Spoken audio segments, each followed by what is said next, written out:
The change now, you're talking about daylight savings? Daylight saving. It's such a bad idea because it disrupts that rhythm that you're having. Because I think your body, if you keep that rhythm, you will see the whole seasonality. And I look at it from a different aspect than other people. It really, and people say I'm biased because I'm a morning person. And it may be true, but there's situation. Secret conspiracy of morning people. Yeah, but if you think about it, Andrew, there is a situation where you're getting light perfectly well, and then all of a sudden they delay it by 1 hour and then even though it's the summer, your body now, if you're still not adjusting, think, oh, wait, what happened? What kind of happened? Well, I'm glad you're bringing this up because I always thought, what's the big deal? 1 hour, right? 1 hour shift, spring it's forward, so hard fall to back. adjust to 1 hour. But this goes back to the beginning of our discussion. It's not just 1 hour. Right.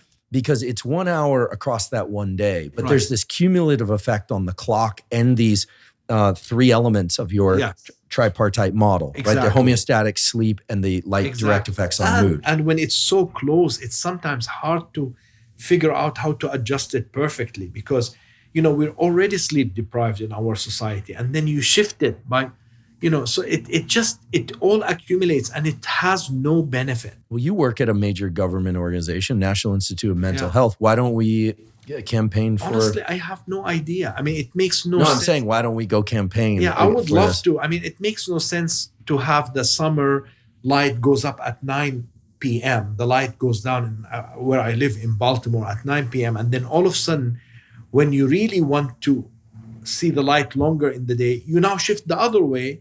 And now it goes all of a sudden at 6 p.m. Why do you do these drastic changes? Well, let it blend across the whole season. Yes, later, earlier at night, but it's at least consistent. It goes in a very consistent manner. I just don't understand why they do this. It makes no sense. Well, I think that the reason they do it is because they don't understand the biology. Exactly. Because Absolutely. 1 hour seems trivial unless you understand the repercussions of that 1 hour shift. Because what's also clear now, based on what you're saying, is that 1 hour shift is taking you out of alignment with the natural light dark cycle in exactly the wrong direction. It's pushing people to get even later. Yeah. In the summer, when light is going to push you later anyway. It doesn't make sense. You put it beautifully. I just rambled, and this is no. You made it clear. I mean, it's like literally it made people who are having an advanced sleep rhythm because they are delayed. Now you give them this hour to make them even more delayed. You push them even later in the day-night cycle. It just doesn't make sense at all. I think 2022 should be the year that we abolish daylight savings. Be the day for me, honestly. Well, also if it has a positive effect on what is essentially an epidemic of mental health issues and other issues related to improper interactions with light, that I think is a well worthwhile cause, and we can explore. So for once, we're going to fight with another group, a common battle as opposed to with one another. I mean, the circadian people, honestly, to give them credit, have been trying for years to abolish daylight saving. Yeah, the problem is they all go to sleep at 9 p.m. and wake up at 4 a.m., so we never see them. That's right. No, the circadian community has done an amazing job of figuring out what we need. Right. And then the challenge, of course, is making sure that people get what they need. Right. And making sure that at a societal level, we're not vaulting ourselves into the wrong direction. And the biggest problem is that the late waking people, they think that really, and I'm going to try to put it in a better way now. They think, because you're a morning person, you want to see the sun early, so you want me to suffer it dropping late. But that's not the case, because what happens is when they shift it back after the daylight saving, now they're going to make you suffer really badly because now it's going to be earlier. Right, in the fall. When there's not enough light. If they keep it the same way. So to try to convince them that actually this at the end causes more trouble when you need the light for your late schedule in the fall when they shift it back. Then they say keep it daylight saving all the time. And that has been proven that is very bad.